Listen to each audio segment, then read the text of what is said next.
Already వాళ్ళకి నేను శిక్ష వేశాను. వాళ్ళని మనం క్షమించి వాళ్ళు మారటానికి ఒక అవకాశం ఇవ్వాలన్నదే నా ఉద్దేశం. అమ్మా, వాళ్ళన్నీ పోగొట్టుకుని నిరాశ్రయులయ్యారు.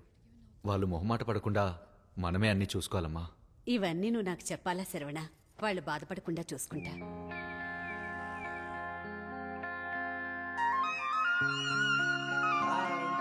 Good morning.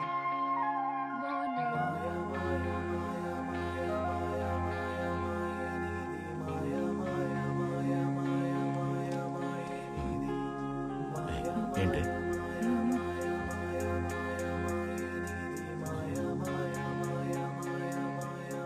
ఏమండి, వాళ్ళిద్దరినీ చూస్తుంటే మీకేమనిపిస్తుంది? నీకేమనిపిస్తోందో నాకు అదే అనిపిస్తోంది. నేను డిసైడ్ అయిపోయాను, కానీ నా వదిన దానికి ప్లాన్ చేయాలి.